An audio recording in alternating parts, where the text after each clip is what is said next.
Hello guys. पिछले video में हमने आपको बताया था कि इक्विलिब्रियम क्या होता है और ये कितने प्रकार का होता है। आइए इसको एक बार थोड़ा सा रिवाइज कर लेते हैं। इक्विलिब्रियम शब्द भौतिक विज्ञान से लिया गया है और अर्थशास्त्र में इसका अर्थ होता है वो अवस्था जिसमें कि गति तो होती है परंतु गति की दर में कोई परिवर्तन नहीं होता है। जैसे उत्पादन होता है लेकिन उत्पादन में ना वृद्धि होती है ना कमी होती है।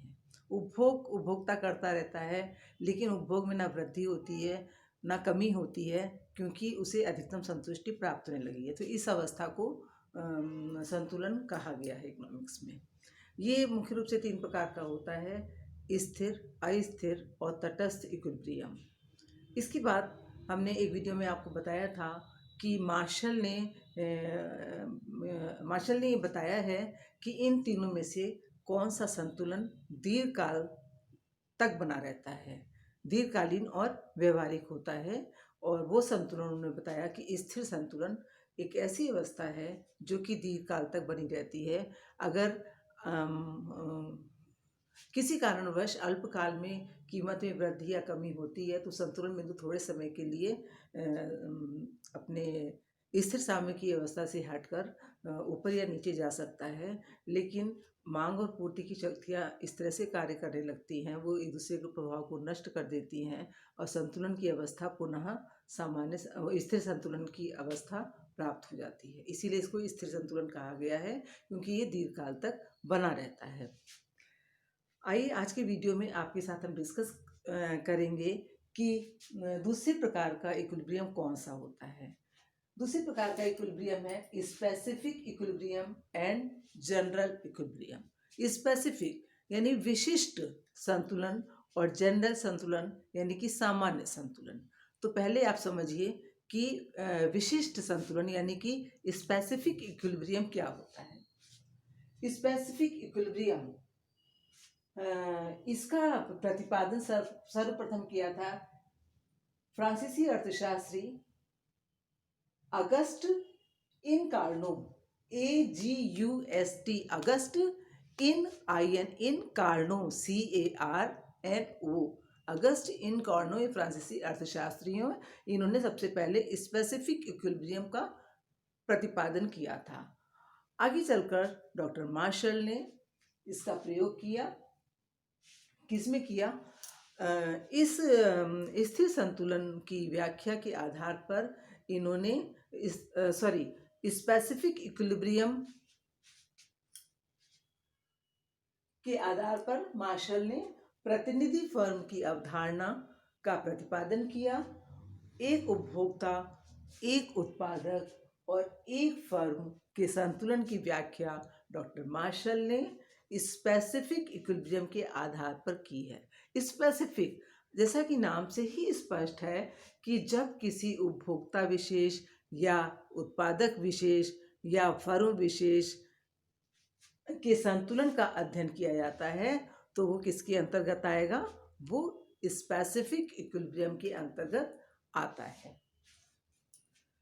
अब इसके यूजेस क्या हैं? स्थिर संतुलन किसमें इसका यूज किया जा सकता है? पहली तो बात यह है कि स्टेबल इक्विलिब्रियम स्पेसिफिक इक्विलिब्रियम की जो अवस्था है, इसकी जो अवधारणा है, उसका संबंध संपूर्ण अर्थव्यवस्था से नहीं होता है बल्कि इकाइयों से होता है। संपूर्ण अर्थव्यवस्था से इसका संबंध नहीं होता है, लेकिन आर्थिक समस्याओं का समाधान इसकी सहायता से अवश्य किया जा सकता है। कौन सी आर्थिक समस्याएं? जो कि अर्थव्यवस्था से संबंधित होती हैं। जैसे कि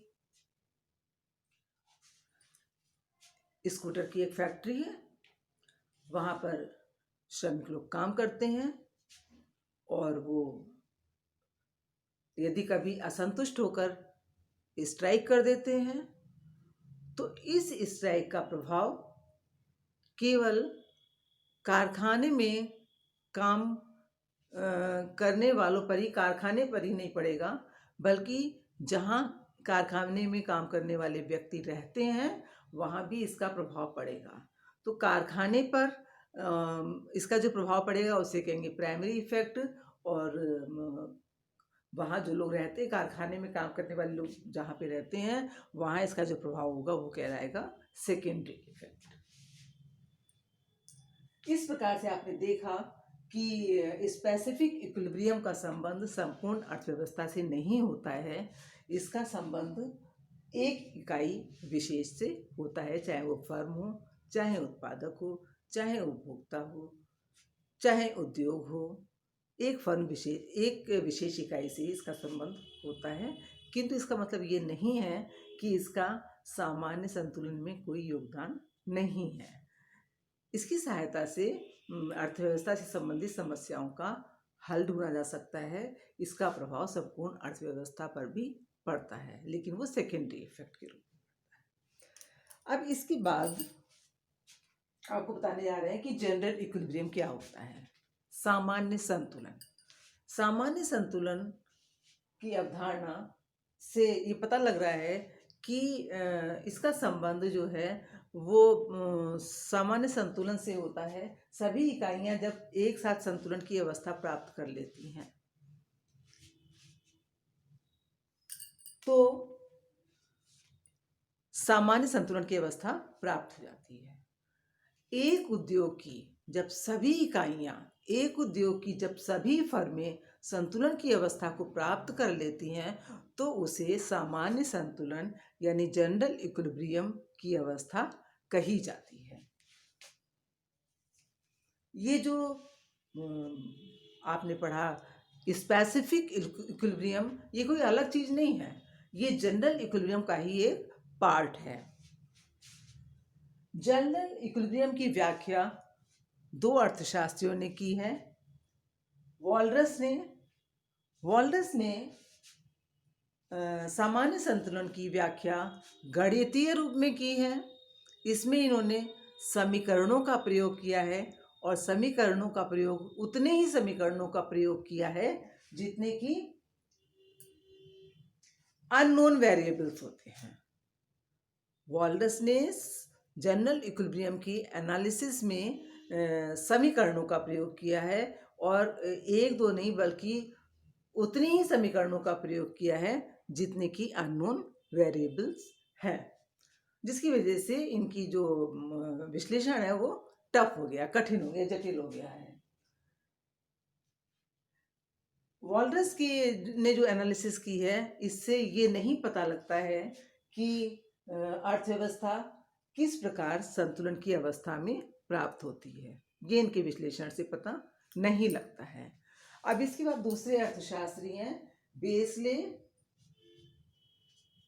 BASELEY, बेसले एनालिसिस। इन्होंने जनरल इक्विलिब्रियम की व्याख्या करते समय इनपुट आउटपुट मॉडल का प्रयोग किया है। प्रत्येक उद्योग जो है वो अपना उद्योग, बेसले ने बताया है कि प्रत्येक उद्योग जो उत्पादन करता है वो दूसरे उद्योग को बेच देता है। तो जो व्यक्ति उत्पादन बेचता है उसके लिए वो आउटपुट होता है और जो उद्योग उत्पादन खरीदता है उसके लिए वो इनपुट होता है। अब दोनों का कंपैरिजन देखिए क्या है, दोनों में क्या तुलना की जा सकती है। स्पेसिफिक इक्विलिब्रियम का संबंध व्यक्तिगत फर्म, व्यक्तिगत उद्योग, व्यक्तिगत मांग आदि से होता है, जबकि सामान्य संतुलन का संबंध संपूर्ण अर्थव्यवस्था से होता है। सामान्य संतुलन की अवधारणा जटिल है क्योंकि इसमें अनेक समीकरणों का प्रयोग किया जाता है और सभी फर्में एक साथ संतुलन की अवस्था में हो ऐसा बहुत मुश्किल से हो पाता है, जिसकी वजह से जनरल इक्विलिब्रियम की अवधारणा को कठिन माना जाता है। और तीसरी बात यह है कि सामान्य संतुलन से जनरल इक्विलिब्रियम एनालिसिस से हमको ये पता नहीं लग पाता है कि अर्थव्यवस्था किस स्थिति में है। अर्थव्यवस्था की सही सही जानकारी हमको सामान्य संतुलन विश्लेषण यानी कि जनरल इक्विलिब्रियम से पता नहीं लग पाती है। जैसे एक फर्म का अगर आप संतुलन का अध्ययन करती है ना, तो वो आता है स्पेसिफिक संतुलन इक्विलिब्रियम की स्थिति में आएगा। लेकिन जब आप एक उद्योग के संतुलन का अध्ययन करेंगी तो वो आएगा सामान्य संतुलन की अवस्था में। तो इस प्रकार से स्पेसिफिक इक्विलिब्रियम की जो अवधारणा है वो संकुचित होती है, जबकि सामान्य संतुलन की अवधारणा व्यापक है। इसमें सभी इकाइयों को शामिल किया जाता है और स्पेसिफिक इक्विलिब्रियम में व्यक्तिगत इकाइयों के संतुलन का अध्ययन किया जाता है। Thank you.